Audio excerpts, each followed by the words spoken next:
¿Qué tal, amigos? Bienvenidos una vez más a Atleti sin T.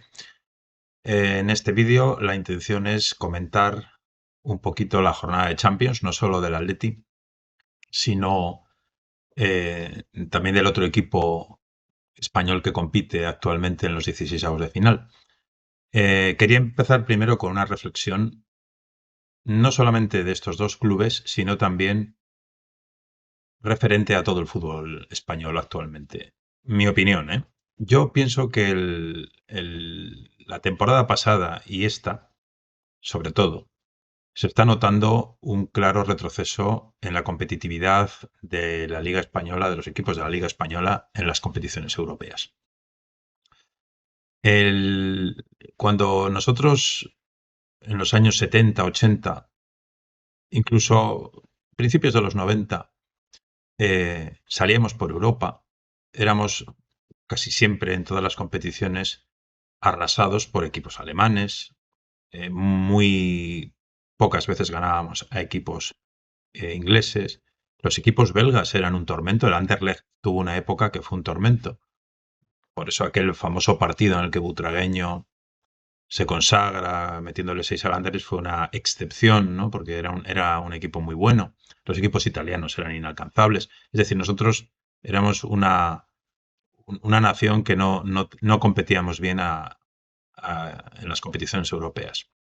Que por otra parte eran más complicadas que ahora, porque solamente jugaban los campeones y en lo que era la Copa de la UEFA, hoy en día Liga Europea, competían del segundo al cuarto, eso en las ligas potentes, que había unos equipazos impresionantes, los que ahora están en Champions antes estaban en la UEFA, ¿no? Y si no en la Recopa. Quiero decir que eran competiciones a vida o muerte en cada eliminatoria, era bastante más complicado que lo que es la Champions hoy en día, al menos llegar a las eliminatorias finales, pero aún así no llegábamos, era muy difícil. De hecho, el vecino blanco estuvo 32 años sin ganar la Champions por algo, ¿no? Porque a pesar de sus influencias, pues los equipos eran potentes, los equipos holandeses también.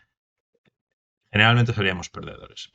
Luego hay una mejoría evidente y un repunte de los resultados en la primera década del siglo XXI y sobre todo en la segunda década, en la que aparte de las Champions, que son ya prácticamente se cuentan como si fuesen churros del vecino, pues hay una serie de campeonatos del Sevilla, una Liga Europea, Europa del Villarreal, y nosotros pues ganamos tres Europa League, ¿no? Entonces, se ve que hay un despegue importante. También es verdad que tenemos en la competición casera a Messi y a Cristiano Ronaldo, que le dan un empaque muy importante que no tienen otras ligas. A pesar de tener en conjunto probablemente mejores jugadores, no tienen las estrellas que tenemos nosotros. Y hace que la Liga Española sea la mejor. Culminando, yo creo que principios de los años 20, en los que hemos constatado que hemos llegado a tener hasta el año pasado fue el año pasado 5 plazas en Champions debido a los resultados acumulados durante las anteriores temporadas. Pero ya la temporada pasada y sobre todo esta se está observando un descenso evidente en la competitividad y en el poder de los equipos españoles cuando salen a Europa. No tienen más que ver los resultados de Champions este año. El Athletic Club eliminado con claridad en la fase de grupos de Champions. El Villarreal un punto. No solamente fueron rivales los equipos de las nacionalidades que ya hemos comentado, sino que un sencillo equipo chipriota pues les ganó. En su casa perdieron con el Copenhague, un equipo danés. En fin, quiero decir que estamos ya en un punto en el que cualquier equipo nos crea problemas. El Atleti ayer empató en Brujas, pero es que el Barcelona también hizo el mismo resultado que el Atleti, 3-3. Eso que yo creo que quiere decir algo. Aparte, están dos equipos disputando los 16avos de final, el supuestamente poderosísimo vecino blanco y nosotros básicamente por perder en la última jornada con el Bodo Glimt, que por cierto os estaréis dando cuenta que no es ninguna perita en dulce, como ya avisé a mis cercanos antes de crear el canal, porque yo vi el partido con el Manchester City que le ganaron 3-1 y fue espectacular. Luego ganaron en el Metropolitano y ayer le ganaron al Inter 3-1, que creo que el Inter nosotros le ganamos con un gol de Jiménez en el descuento en casa, por 2-1. Entonces hay que poner todo en perspectiva, ¿no? Quiero decir que un equipo noruego, un equipo danés, un equipo chipriota hoy en día nos causan bastantes problemas y hemos llegado a un punto en el cual yo creo que estamos en ligera caída. Desde la temporada pasada a esta, el año que viene no vamos a tener los 5 clubes en Champions y probablemente pues, pasemos una temporada sin ellos. Quizás es, bueno, quizás no, seguro es por la bipolarización que hay en nuestro fútbol, a la que contribuyen no solo la liga, sino también los medios de comunicación, incluso desde el espectro político, desde todas partes se contribuye a que aquí haya solamente 2 equipos potentes, ¿no? De ahí el empeño tan grande que tenemos los atléticos en que nuestro club, a nuestro club le dejen competir y seamos un rival, si no temible, por lo menos sí que podamos ponernos a la altura de los mejores clubes de Europa, donde ya hemos estado en la década pasada y donde perfectamente podríamos volver a estar. A ellos no les interesa, pero nosotros seguiremos luchando por ello y desde aquí se hará todo lo que se pueda. Quiero decir entonces que en este contexto de ser una nación cuyos clubes están empezando a caer, pues eso se refleja en todo. Un equipo belga hoy en día es un equipo relativamente difícil de ganar. Tuvimos la experiencia en la liga, en la fase de liga con el Unión Saint-Gilloise, que le ganamos 3-1, pero tampoco fue una apisonadora el Atleti, ¿no? Fue un partido aseado y punto. Entonces ayer contra el Brujas, que es un equipo a la altura del Unión Saint-Gilloise, ahora mismo en el campeonato belga van primero y segundo, primero el Unión Saint-Gilloise y a 3 puntos el Brujas, pues se volvió a constatar, y más jugando fuera de casa y en un estadio maldito para nosotros donde no hemos ganado nunca, pues que es muy complicado ganar a estos equipos y desde luego ya no les vamos a pasar por encima. Hoy en día te quedan 3 o 4 naciones, países, que son los microestados fundamentalmente, como Liechtenstein, Luxemburgo, San Marino, Gibraltar. Bueno, Gibraltar, llamarle microestado es demasiado. Quiero decir que son Andorra, el Principado, son países muy, muy, muy, muy chiquititos los que hoy en día a lo mejor sí le puedes aplastar deportivamente hablando. El resto de países compiten y es complicadísimo. Tienes que hacer partidos muy buenos y además estar siempre muy concentrado porque cualquiera te puede ganar. Entonces lo que ocurrió ayer fue un poco esto, ¿no? Yo creo que ellos estaban avisados de la situación que atraviesa el Atleti y nosotros también debíamos estar avisados de que aquel campo pues es muy complicado y más además en las condiciones climatológicas en las que se jugó el partido, con mucho frío, agua-nieve, etcétera, ¿no? Mi opinión, mi análisis del partido es muy fácil. Yo creo que además contrasta un poco con la de otros medios que he leído o escuchado. Para mí, la primera parte es nefasta. Diréis, pero bueno, si fuimos al descanso 0-2, sí, ya lo sé, pero para mí fue nefasta. Los primeros 10 minutos, más o menos hay un tanteo, nos regalaron un penalti. Bueno, estos penaltis que se pitan hoy en el fútbol moderno, quiero decir que es un regalo, porque para mí esas manos involuntarias nunca han sido penalti, pero bueno, ahora en cuanto está relativamente despegada del cuerpo, no sabemos cuántos centímetros o cuántas yardas, pues son penalti. Porque luego hubo una de Coque que es lo mismo, solo que no, es que no está tan despegada del cuerpo.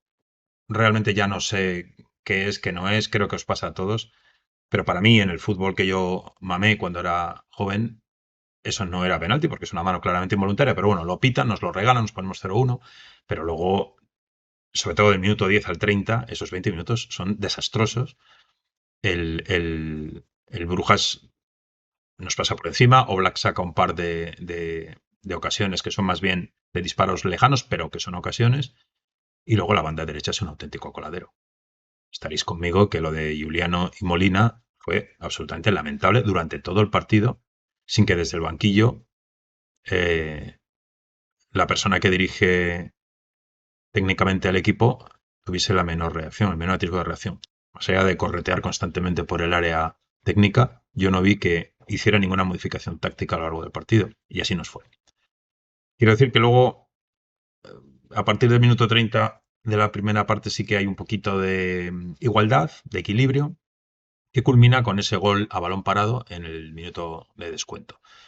0-2, un gol de un penalti que no te lo esperas, que no es por méritos tuyos, y el otro en una jugada a balón parado que parece que este año alguna estamos sacando. Bien, nos vamos al descanso, no se ajusta nada, todo sigue igual, el equipo no sale mal, pero nos hacen un gol en balón parado, que es otra lacra que llevamos teniendo ya bastante tiempo, y el segundo, que es bueno, el latifundio en el que se convirtió la banda derecha del Atleti, pues lo aprovechó este Diacon, que ni siquiera es titular en el Brujas habitualmente, para convertirse en collar o gento redivivo y hacer una avería enorme para que al final marcase con la anuencia de Janko el jugador del Brujas el 0-2, ¿no? Entonces, justo a partir de ahí, a mi juicio, el Atleti juega muy bien. Recupera la esencia de los partidos, sobre todo el del Betis, una forma de jugar parecida, robando arriba, robando muchísimos balones. Lo que pasa que no con la precisión, no jugándolos con la precisión que contra el Betis. También os digo que ahí se ve que el Brujas es un equipo bastante mejor que el Betis, por lo menos en la presión, en atosigar físicamente, que también hay una diferencia grande probablemente con nuestra liga, con un medio centro que era Onyedika bastante poderoso. Los jugadores africanos ya se sabe, es que te aportan mucho poder y no viene mal nunca tener algún jugador de ese calibre en el centro del campo, sobre todo. De hecho, además de meter el primer gol, no sé, a mi juicio es que estaba presente en todas las jugadas, un tío muy, muy poderoso físicamente, que por cierto no jugará en el Metropolitano porque tiene acumulación de amonestaciones. Pero como digo, para mí ese es el mejor periodo del Atleti, entre que nos empatan y marcamos el 2-3. Hay un juego bastante aceptable. A mí me convence. Las salidas de Sorloth y de Baena son buenas. Ambos entran al partido bien. Sorloth gana todos los balones altos y Baena, aunque no le entienden en muchas jugadas, sobre todo Juliano, eh, tiene bastantes pases hacia el primer toque, salvando líneas que no culminan, pero que se ve que él está muy enchufado al partido. Aunque ellos entran bien al partido, evidentemente esos no son los cambios que yo hubiera hecho. Porque o bien Molina, o bien Juliano, o los dos, tenían que haber ido al banquillo en esa. Si no en el descanso, sí en esa primera tanda de cambios, porque es que era evidente. Así pasó en el 2-3, en el empate a 3. El agujero que Molina se junta con Pubil, el agujero que queda es enorme, y Juliano no lo tapa, y nos meten un gol en el minuto 90, absolutamente ridículo. O sea, que el equipo de Simeone encaje un gol de ese calibre en el minuto 90, antes no sucedía. ¿Veis? Lo que os digo siempre, que el equipo ha ido poco a poco degenerando en aquellas cosas que hacía muy bien, pues ya no las hace bien. Eso es impensable en un equipo de Simeone hace 10 años. Pues sucedió. Yo, humildemente, no soy entrenador, pero desde luego hubiera o bien sacado a Lenormand en uno de esos cambios y mandar a Pubil a la derecha y subir perdón, y mandar a Nahuel al banco o a Juliano y poner a Nahuel de interior, que podría haber sido perfectamente, o bien bajar a Llorente al lateral y sacar a Cardoso. Que por cierto, Cardoso y Lenormand fueron los últimos cambios que estaban preparados desde el minuto 82 y que el entrenador no les saca, pudiendo sacarlos, porque el Bruja sí que los hace los dos cambios y él no, y así nos cuesta el gol. Porque estoy seguro que si Lenormand hubiera salido antes, ese desajuste de Molina con Juliano no hubiera ocurrido. En el lateral hubiera estado Pubil, que para mí fue probablemente el mejor jugador del partido, si no de los mejores, y no hubiera habido ese desajuste tan enorme que hubo en el tercer gol tan lamentable. O sea, opciones tenía y no las vio. O sea, yo ya os he dicho, ¿no? La gestión de partido de este hombre, pues para mí ahora deja mucho que desear. No sé si es que no lo ve o que está más preocupado de hacer aspavientos en la banda o qué es lo que ocurre, pero no se dio cuenta del tema y yo creo que os disteis cuenta todos. Todos. porque es que era muy evidente. Así que, a mi juicio, el partido no es malo. Desde luego lo de Vallecas era superable y lo del Betis en casa y tantas catástrofes que hemos vivido en los últimos tiempos. No era difícil porque el listón estaba muy bajo mejorarlo, pero la primera parte es que engloba todos los defectos del Atleti. O sea, el Atleti simeoniano, ¿no? Todos los defectos, todas las carencias, que tampoco la plantilla es, como se suele decir, un plantillón. Ahí tenéis lo que ha pasado con la banda derecha.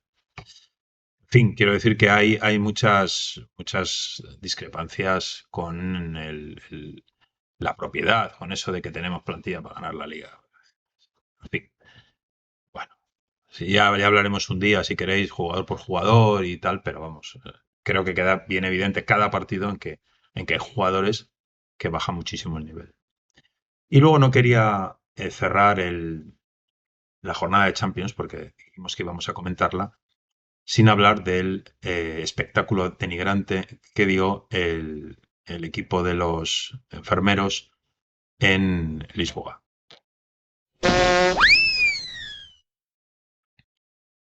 Nadie ha dicho nada, pero si os fijáis y repasáis, os vais a YouTube o repasáis el gol que marca Virginius, procede de una falta a favor del Real Madrid en su propio campo, que se saca como 10 metros más adelante de lo que el árbitro había señalado. El árbitro no dice absolutamente nada. Vale que se consiente que tú la puedas sacar en el lugar que no es, pero siempre y cuando no influya en una mejora de la posición que tú tienes. Puedes sacarla 2 metros a la derecha, 2 metros a la izquierda, un poquito más adelante, pero 10 metros. Y además, eso sí que no lo he podido apreciar al 100%, pero yo creo que con el balón todavía en movimiento. Pero bueno, mínimo 10 metros más adelante. De eso nadie dice nada. Luego es verdad que es un golazo monumental el que mete este señor, pero luego, tampoco lo ha dicho nadie, se va al banderín del córner. El banderín del córner lleva los colores y el escudo del Benfica. Y este señorito se pone a hacer el ridículo, a bailar obscenamente en torno al banderín, faltándole al respeto claramente al escudo, a los colores y a la afición que estaba justo ahí del Benfica. Y además mirando a la grada retador, ¿no? Como diciendo, aquí estoy yo, fijaros qué golazo he metido y ahora ya me podéis tirar botellas y tirarme de todo, que yo ya iniciaré mi actuación correspondiente a ver si me dan el Oscar. Y no contento con eso, luego pues monta la que monta, ¿no? Este señor, este elemento, esta persona que quiere ser el Martin Luther King del siglo XXI, pues yo no digo que no le hayan podido insultar, no lo sé, porque no se ve, ni se aprecia, ni la prensa nacional madridista dice que es evidente porque se tapa la boca y algo hizo porque se tapó la boca. Oiga, mire, pruebas no hay, no empiece usted a especular y a montarla, que están montando como si fueran son el adalid del antirracismo, este tío, pero si es un provocador nato, si se dedica a provocar en todos los partidos, de hecho, es pitado en todas partes, incluso en su campo. Y ahora ya en el extranjero también. Y además es que le han cogido la matrícula, claro. Y encima el tío está orgulloso de que le cojan la matrícula. Porque yo comprendo que tú te puedas enfadar si te llama. Oye, a mí, yo jugando al fútbol me han llamado cosas, pues a veces pues, aludiendo a la profesión de mi madre. Y creo que a todos os ha pasado. O en un momento determinado te llaman lo que sea. Bueno, pues a este señor no sé qué le habrán llamado, pero montar el cifostio que montó, que estuvo el juego parado, no sé si fueron 13 minutos, que amenazó con irse del campo.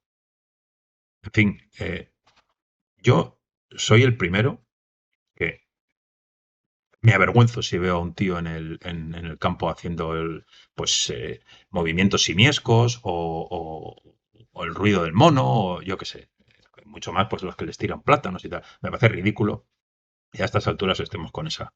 Pero montar un pollo en un partido porque supuestamente un tío que se está tapando la boca con la camiseta le ha dicho algo y ir a acusarle al árbitro y parar el partido 13 minutos y después la que están montando en redes y luego el propio club entra.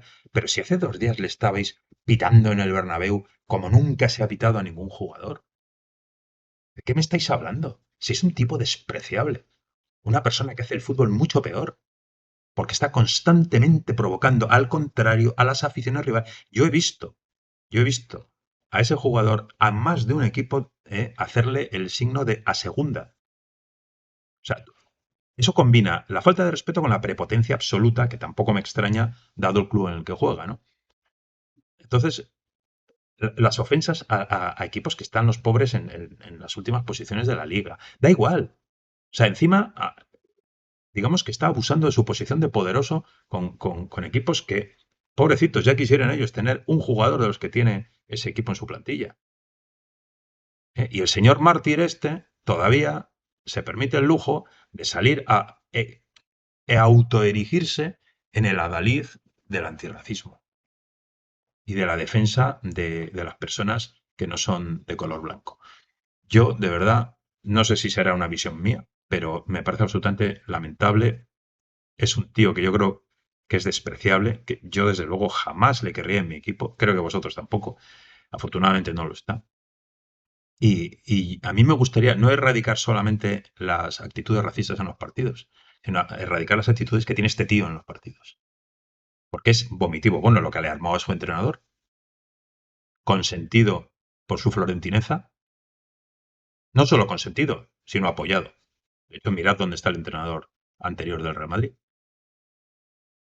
Un tipo que se ha permitido el lujo de ir contra todos, de faltar el respeto a todos, incluso a su propio entrenador, a su propia afición. Un tío que se ríe de todo el mundo y que, aprovechando su raza, intenta que eso le convierta en si no en un santo, pues en una persona admirada. Que no te van a admirar nunca, muchacho. Que no vas a conseguir que te admire nadie. Que no. O sea, que no te esfuerces más en hacer estas cositas porque no te va a admirar nadie. Eres una persona que roza el ridículo permanentemente. Sin que te des cuenta, claro, porque con la edad que tienes tampoco es muy fácil darse cuenta. Pero alguien se lo debería decir, ¿no? Desde el palco, en vez de alentar estos comportamientos, pues yo creo que deberían decirle, bueno, chico, cálmate un poquito y tal. Pero bueno, ya veo que no hay solución. Pero bueno, yo quería hacer constar mi posición, ¿no? Que me parece absolutamente. Yo creo que además están desviando el foco. Lo que se trata es un poco de desviar el foco del bono de la temporada que están haciendo, del cese de Alonso y todas estas cosas, y montar un pollo, pues bueno, porque les conviene ahora desviar un poquito la atención, ¿no? Pero vamos, ya os digo que yo es que no, es un tipo al que no soporto. Me parece que habría que mandarlo lejos de nuestro fútbol, que se fuera a otro fútbol. Pero bueno, sé que como la idiosincrasia de ese club es pues la prepotencia, la chulería, el estar por encima de todo el mundo, el ganar de cualquier manera, a toda costa, pues no me extraña que continúe ahí. ¿Vale? Pero que quede claro que es un personaje que no debería andar por aquí. Bueno, pues con esto yo creo que hacemos un poco el análisis de la jornada en lo que se refiere a los equipos españoles bueno, a esperar que el martes que viene el equipo adopte la posición que le corresponde, puesto que juega en casa, y presione, se atropelle incluso al principio del partido y asuste a esta gente del Brujas y podamos pasar de eliminatoria, porque económicamente y deportivamente sería muy importante. Muchas gracias, suscribiros, que ya sabéis que es gratis, darle a la campanita y algún que otro me gusta, y muchísimas gracias de antemano.